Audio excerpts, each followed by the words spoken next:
오늘은 사업자가 직원한테 급여를 주는 방법, 특히 그 중에서도 원천징수를 하는 방법을 정리를 해보겠습니다. 바로 앞에 영상에서 말씀을 드렸었는데 직원한테 급여를 정확하게 주려면 두 가지를 잘 알아야 되죠. 첫 번째는 급여를 계산하는 방법, 요거는 이 앞에 영상에서 정리를 했고요. 그리고 두 번째는 원천징수를 하는 방법, 요거 오늘 말씀드릴 건데 요걸 정확하게 알아야 되죠. 일단 우리가 급여를 줄 때는 두 가지를 원천징수를 해야 됩니다. 먼저 일반적으로는 그 원천세라고 많이 하는 갑종 근로소득세, 그러니까 원래는 직원이 내야 되는 그 직원의 소득세를 사업자가 원천징수해서 직원 대신에 이제 사업자가 내줘야 되는 거고요. 그리고 두 번째는 직원이 내야 되는 4대 보험료, 그러니까 이것도 원래는 직원이 내야 되는 직원의 4대 보험료인데 그거를 사업자한테, 정부가 사업자한테 부과를 해버리니까 사업자가 급여를 줄 때 원천징수를 잘 해야 되는 거예요. 그러니까 원천징수를 해야 된다는 거는 뭐냐면 원래는 이게 직원의 세금이고 직원의 보험료니까 당연히 직원이 그 월급을 받아서 거기에서 직접 내야 되는 건데, 근데 이걸 국가에서 직원한테 직접 받기가 좀 못하니 그 사업자한테 받겠다라고 이제 그 세금을 징수하는 그런 책임을 사업자한테 다 미룬 거고요. 그래서 사업자가 급여를 줄 때 그 직원의 세금 그리고 직원의 4대 보험료를 정확하게 계산을 해서 공제를 해야 되는 거예요. 예를 들어서 직원의 월급이 200만 원이에요. 그러면 이 직원이 매월 내야 되는 원천세는 지방세까지 포함해서 21,472원이고요. 요건 이제 부양가족이 없다고 가정했을 때 이렇게 되는 거고, 부양가족이 늘어나면 원천세는 줄어들어요. 그리고 이 직원이 이제 매월 내야 되는 4대 보험료는 월급이 200만 원일 때 17만 5원이에요. 그러니까 월급을 줄 때 200만 원을 그냥 다 주는 게 아니고 200만 원에서 총 요거 원천세랑 4대 보험료 합친 19만 1,477원을 공제하고 180만 8,523원을 주면 된다는 거죠. 그러니까 이렇게 원천징수를 정확하게 해서 급여를 줘야 되는데, 만약에 이렇게 원천징수를 안 하고 우리가 약속한 월급 200만 원을 그냥 다 줘버리면 사업자가 이 인건비 200만 원에 대한 그 인건비 비용 처리를 못하게 돼서 이 200만 원이 결국에는 사업자의 소득으로 잡혀버리고, 그러면 사업자의 소득이 이제 200만 원만큼 늘어나니까 여기에 대해서 사업자가 소득세랑 4대 보험료를 내야 되는데 이 소득세가 최소 6%에서 42%나 되니까 이게 부담이 되게 크고, 여기에다가 사업자의 4대 보험료 하면 이제 사업자의 건강보험료하고 국민연금 보험료인데 요게 또 한 15% 정도 되니까 요걸 합치면 최소 21%에서 한 50% 정도의 세금, 그러니까 약 40만 원에서, 그러니까 월급 200만 원인 직원의 인건비 처리를 제대로 못하면 사업자가 자기 세금을 한 40만 원에서 100만 원 정도를 더 내야 돼요. 이 엄청 부담이 되죠. 아니면 이걸 만약에 그냥 비용 처리를 해버리면, 그러니까 원래 직원이 내야 되는 4대 보험료인 그 직원의 4대 보험료 8.5%, 그러니까 약 17만 원을 직원한테 원천징수를 못하고 그냥 인건비 처리를 다 하면 이게 결국은 다 4대 보험에 요즘엔 직원가입이 많이 되거든요. 그렇게 돼서 이 직원의 4대 보험료 17만 원까지 다 사업자한테 부과가 되니까 결국은 사업자가 다 내줘야 되는 이런 꼴이 되죠. 그래서 직원한테 급여를 줄 때는 직원의 세금과 특히 4대 보험료 요거를 정확하게 계산해서 원천징수를 하는 게 굉장히 중요합니다. 사실 이 원천징수하는 방법은 제가 사업자가 반드시 알아야 되는 4가지 세금을 정리하면서 그 원천세랑 4대 보험을 정리를 했었고요.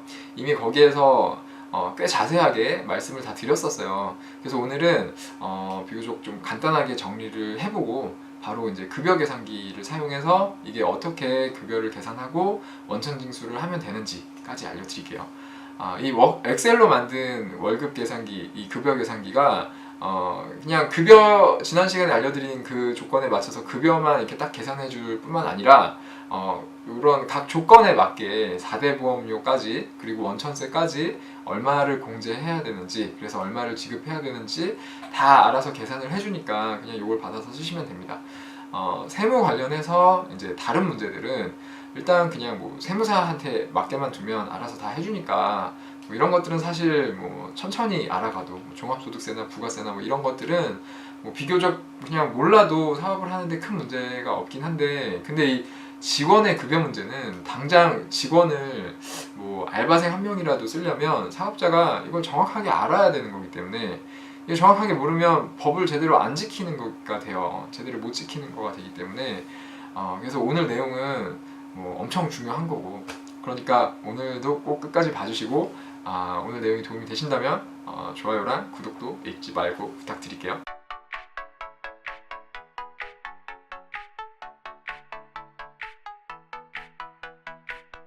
네, 오늘은 엑셀로 만든 급여 계산기를 이용해서 이제 급여를 계산하고 이 원천징수, 원천세랑 4배 보험료 원천징수를 하는 방법까지 말씀을 드릴 건데요. 그 전에 반드시 구분을 해야 되는 게 있어요. 바로 직원의 유형입니다. 제가 이제 전에 다른 영상에서 직원을 쓰려면 일단 직원의 유형을 정확하게 구분을 해야 된다고 말씀을 드리면서 직원의 유형을 정리를 해드린 적이 있었는데, 이게 각 법에 따라서 직원을 구분하는 방법이 조금씩 다르다고도 말씀을 드렸죠. 그래서 이걸 정확하게 정리를 해야 되는데 오늘 간단하게 다시 한번 말씀드릴게요. 일단 소득세법에서는 직원을 상용근로자와 일용근로자 이렇게 두 가지로 구분을 하는데요. 이거를 정확하게 구분을 해야 돼요. 왜냐면 이 직원이 상용근로자냐 일용근로자냐에 따라서 이 직원의 그 소득세, 그 원천세를 계산하는 방법이 완전히 달라지기 때문입니다. 이게 엄청 중요한 거니까 다시 한번 말씀을 드릴게요. 소득세법에서는 직원을 상용근로자, 일용근로자 이렇게 두 가지로 구분을 하는데요. 상용근로자냐 일용근로자냐에 따라서 이 직원의 소득세가 완전히 달라지고요. 그래서 사업자가 직원한테 급여를 줄 때 상용근로자한테 줄 때랑 일용근로자한테 줄 때랑 이 원천세를 계산하는 방법도 완전히 달라져요. 이 계산하는 방법도 달라지지만 이걸 나중에 신고하는 방법까지도 달라지니까 이거를 정확하게 구분을 해야 되고, 그래서 제가 급여 계산기도 이 완전히 상용근로자냐 일용근로자냐에 따라서 완전히 구분을 해서 이 두 가지로 만들어 놨어요. 왜냐면 원천세 계산하는 방법 자체가 다르기 때문에 이 계산기를 두 가지로 구분을 했고요. 요거는 이제 저희 카페 메인 공지글에 이렇게 링크를 걸어놨는데, 여기 보시면 이렇게 하나는 월급 계산기라고 되어 있고 하나는 일당 또는 주급 계산기라고 되어 있습니다. 이 월급 계산기가 바로 그 상용근로자에 해당하는 거라고 보시면 되고요. 이 일당 또는 주급 계산기가 이제 일용근로자에 해당하는 거라고 보시면 돼요. 일단 이 상용근로자랑 일용근로자랑 요 두 가지를 구분하는 기준은 소득세법에서는 근무기간이 그 3개월이라고 전에 영상에서 말씀드렸었죠. 그러니까 근무기간이 3개월 이상인 근무자는 상용근로자라고 하고요. 그리고 근무기간이 3개월 미만인 근로자는 일용근로자로 구분을 하면 되는 거고요. 근데 참고로 4배 보험법에서는 요 뒤에 또 말씀을 드리겠지만 요 상용근로자, 일용근로자를 구분하는 기준이 3개월이 아니고 1개월이라 이게 좀 헷갈릴 수 있는데, 이게 똑같은 용어를 쓰면서 다른 기준을 적용하니까 이게 좀 헷갈릴 수가 있는데, 아무튼 요거는 이따가 다시 얘기하기로 하고, 아무튼 이 소득세법에서는 근무기간이 3개월 미만이면 일용근로자가 되고요. 근무기간이 3개월 이상이면 상용근로자가 되는 거예요. 이 상용근로자와 일용근로자의 그 소득세법상 가장 큰 차이는 그 근로자의 소득세 자체가 완전히 다른 방법으로 과세가 된다는 거예요. 이거 진짜 중요한 거거든요. 상용근로자의 소득세는 종합과세가 되고요. 일용근로자의 소득세는 분리과세가 돼요. 이게 진짜 엄청나게 큰 차이가 있는 건데, 제일 중요한 거는 이 분리과세가 되는 일용근로자의 소득은 그 일용근로 소득이 뭐 아무리 많아도 그 일용근로자가 다른 가족들의 어떤 인적공제, 소득공제를 할 때 어떤 인적공제 대상이 되는데 아무 영향이 없습니다. 이게 분리과세이기 때문에 이런 데 영향을 안 줘요. 근데 상용근로자는 만약에 1년 동안에 이 상용근로 소득이 500만 원이 넘어가면 이 사람의 이런 부양가족으로서의 자격이 다 박탈이 되는 거예요. 그러니까 가족 중에 누가 소득공제를 할 때 거기에 인적공제로도 못 들어가는 거예요. 근데 일용근로자는 이런 문제가 전혀 없다. 그래서 이런 것 때문에 막 직원들이 비용 처리를 막 안 해, 그러니까 주민번호를 잘 안 알려주려고 하는 직원들이, 일용 직원들이 되게 많은데, 이런 부분을 잘 설명을 하면 또 주민번호를 잘 주기도 하거든요. 그래서 이런 거를 차이를 잘 알고 있을 필요가 있고요. 이게 진짜 중요한 차이고, 그리고 두 번째 큰 차이는 상용 근로자는 말 그대로 이제 종합과세가 되니까 종합소득세 신고를 해야 되는데, 직장 근로자들은 이 종합소득세 신고를 그 사업장에서 사업자가 연말정산이라는 걸로 하죠. 그래서 상용 근로자는 이제 매월 원천세를 월급 받을 때마다 원천세를 내고 1년에 한 번씩, 그러니까 매년 3월 달에 연말정산을 해야 돼요. 이 연말정산은 이제 사업자가 다 해줘야 되는 거죠. 그래서 이 상용 근로자의 인건비 신고는 이 사업자를 좀 되게 번거롭게 하고요. 그리고 상용 근로자의 원천세는 이게 세율이 딱 정해진 게 아니에요. 이 종합소득세는 우리 전기세처럼 누진제라서 소득이 클수록 세율도 이렇게 높은 세율이 적용이 되거든요. 그리고 부양가족이 많을수록 또 공제도 많이 해줘요. 그래서 이런 그 상용 근로자의 원천세는 이런 조건들에 맞춰서 이제 다 맞춰가지고 계산을 해야 되는데, 우리가 이거를 일일이 계산하기가 어려우니까 이걸 아예 어떤 표, 그 간이세액표라고 하는 걸로 딱 만들어 놨어요. 그래서 이 간이세액표가 매년 초에 이렇게 고시가 돼요. 그래서 이 표에 정해진 대로 그 원천세를 원천징수를 하면 되는 거예요. 예를 들어서 올해 2018년 기준으로 그 월급이 106만 원인 사람까지는 원천세가 아예 없고요. 이 표를 보시면 106만 원부터는 이렇게 원천세가 발생이 되는데, 만약에 이 직원의 부양가족이 한 명도 없으면 이 표에서 부양가족 수가 이제 본인을 포함하는 거기 때문에 1이 되고요. 그래서 여기 첫 번째 열을 보면 되는 거고, 그래서 원천세가 1,040원이 되는 거죠. 그리고 부양가족이 이제 한 명이라도 있으면 이때는 이제 월급 106만 원일 때는 원천세가 아예 없는 거예요. 그리고 좀 내려가서 이제 월급이 300만 원일 때를 보면 부양가족이 없으면, 그러니까 나 혼자면 원천세가 84,850원 이렇게 되고, 그리고 부양가족이 한 명이라도 있으면, 그러니까 나를 포함한 부양가족의 수가 2이면 6만 60원이 되는 거죠. 원천세가 6만 60원이 되는 거예요. 그래서 일단은 매월 이 표에 따라서 원천세를 이렇게 징수해서 납부한 다음에 나중에, 그러니까 올해가 끝나고 내년 초에 그 2월, 3월 달에 한꺼번에 이제 이 직원의 그 소득세를 정산을 하는데, 이거를 연말정산이라고 하는 거고요. 상용 근로자의 원천세는 이제 이렇게 되는 거고, 일용 근로자는 종합과세가 아니고 분리과세니까 그냥 급여를 받을 때 그 급여에 대한 세금을 한번 내면 그걸로 끝이에요. 그래서 하루에 뭐 10만 원까지는 또 기본 공제가 되기 때문에 세금이 아예 없고요. 그리고 이제 하루에 10만 원이 넘어가는 돈에 대해서는 세금을 내야 되는데, 이때 적용하는 세율이 상용 근로자처럼 막 소득에 따라서 변하는 게 아니고 그냥 딱 정해져 있어요. 그러니까 뭐 억대 연봉자가 와서 일을 하든, 아니면 그냥 뭐 학생, 알바생이 와서 일을 하든, 요 일용 근로자의 세율은 항상 2.7%로 딱 고정이 되어 있어요. 여기에 지방세 0.27%까지 더하면 2.97%가 되는 거죠. 그래서 일용 근로자한테 급여를 줄 때는 일단 기본 공제액인 그 10만 원은 빼고 나머지 금액에 대해서만, 하루에 10만 원 빼고 나머지 금액에 대해서만 2.97%로 원천세를 공제하면 된다는 거고, 근데 이때 공제할 금액이 또 그러니까 원천 징수할 금액이 1,000원이 안 되면 또 소액 부징수라는 게 있어서 또 세금을 안 내요. 그러니까 요거를 계산을 잘 해보면 일용 근로자의 하루 일당이 13만 7천 원 정도일 때까지는 소득세가 아예 안 나오고요. 요 이상이 되면 이제 소득세가 나오니까 요때는 2.97%로 원천 징수를 해야 되고, 요렇게 세금을 내면 그걸로 끝입니다. 그리고 일용 근로자는 연말정산이나 종합소득세 신고는 안 한다. 근데 대신에 일용 근로자는 3개월에 한 번씩 지급명세서라는 걸 제출을 해야 돼요. 이게 국세청에다가 이제 이렇게 소득세 원천세 신고를 하고 지급명세서라는 것까지 이제 제출을 해야 되고, 이 지급명세서라는 거는 사업자가 누구한테 얼마씩 줬다라고 신고를 하는 건데, 이 앞에 원천세 영상에서 자세하게 정리를 해놨으니까 필요하신 분들은 그걸 보면 되겠습니다.